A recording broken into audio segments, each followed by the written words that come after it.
कांग्रेस के इस कड़े कदम और संगठन के भीतर मचे इस घमासान को थोड़ा और विस्तार से समझते हैं कि आखिर प्रदेश नेतृत्व इस समय किस रणनीति पर काम कर रहा है और इस कार्रवाई के दूरगामी राजनीतिक परिणाम क्या हो सकते हैं। इस समय उत्तराखंड कांग्रेस एक साथ दो अलग अलग मोर्चों पर युद्ध लड़ रही है। पहला मोर्चा सड़क पर सत्तारूढ़ बीजेपी सरकार के खिलाफ है, तो वहीं दूसरा और सबसे संवेदनशील मोर्चा संगठन के भीतर अनुशासनहीनता के खिलाफ खुला है। हाल के दिनों में पार्टी विरोधी गतिविधियों में शामिल रहने, सार्वजनिक मंचों से अपनी ही लीडरशिप के खिलाफ बयानबाजी करने और गुटबाजी को हवा देने के आरोप में कई बड़े चेहरों और जमीनी कार्यकर्ताओं को पार्टी से निष्कासित कर दिया गया है। प्रदेश नेतृत्व ने साफ और में यह संदेश दिया है कि अब संगठन के भीतर किसी भी स्तर पर ढिलाई या बगावत को बर्दाश्त नहीं किया जाएगा।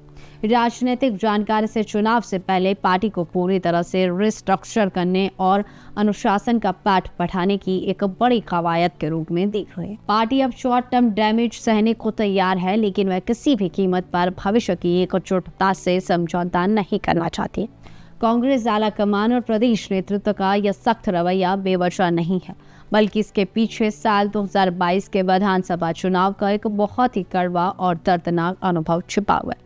उस चुनाव में कांग्रेस को पूरा भरोसा था कि जन विरोधी लहर के दम पर वे सत्ता में वापसी कर रहे, लेकिन ऐन वक्त पर टिकट वितरण को लेकर मची खींचतान और स्थानीय स्तर पर हुई भयंकर गुटबाजी ने पार्टी की उम्मीदों पर पानी फेर दिया था। कई सीटों पर अधिकृत प्रत्याशियों के खिलाफ पार्टी के ही बागियों ने मोर्चा खोल दिया था, जिससे पूरा इलेक्शन एरिथमेटिक ध्वस्त हो गया था। भीतर खात के कारण जीती जा सकने वाली सीटें भी हाथ से निकल गई। उसी पुराने और घाव देने वाले अनुभव से सबक लेते हुए इस बार चुनाव की औपचारिक घोषणा से बहुत पहले ही बागियों और भीतर खातियों को कुचलने की रणनीति बनाई गई है, ताकि इतिहास खुद को दोबारा न दोहरा सके। एक तरफ जहां कांग्रेस महंगाई, बेरोजगारी, सख्त भू कानून, पहाड़ी क्षेत्रों से लगातार हो रहे पलायन, चारधाम यात्रा की बदहाल व्यवस्थाओं और कथित भ्रष्टाचार जैसे ज्वलंत मुद्दों पर थामी सरकार को लगातार घेर रही है, वहीं दूसरी तरफ पार्टी के रणनीतिकार यह अच्छी तरह जानते हैं कि जब तक उनका इंटरनल डिसिप्लिन मजबूत नहीं होगा, तब तक इस बाहरी आक्रामकता का कोई राजनीतिक फायदा नहीं मिलने वाला।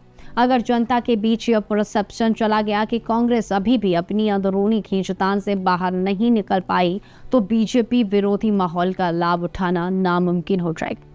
यही वजह है कि पार्टी अब उस आवाज को दबाने में जुट गई है जो संगठन की एकता के दावे को कमजोर करती है। कांग्रेस यह दिखाना चाहती है कि वह एक अनुशासित और विकल्प बनने योग्य पार्टी है।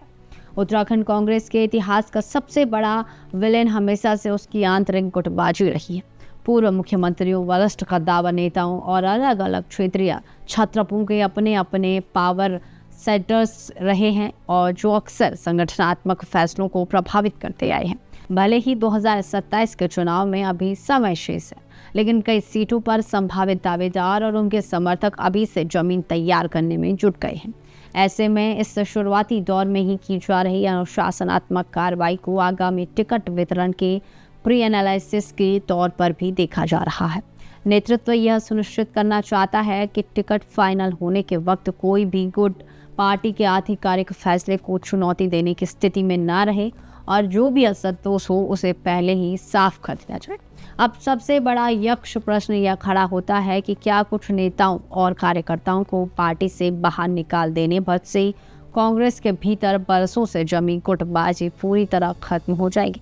इस मुद्दे पर राजनीतिक विश्लेषकों और जानकारों की राय पूरी तरह बटी हुई है। एक धड़े का मानना है कि इस कड़े कदम से संगठन में एक कड़ा संदेश, स्ट्रॉन्ग मैसेज तो जरूर जाएगा कि पार्टी लाइन सर्वोपरि है और इससे कार्यकर्ताओं में डर और वफादारी बढ़ेगी। लेकिन इसके साथ ही एक दूसरा पहलू और बड़ा खतरा यह भी है कि यदि असंतोष के मूल कारणों को सुलझाया नहीं गया, तो चुनाव के ठीक पहले या बगावत और ज़्यादा उग्र रूप में सामने आ सकते हैं।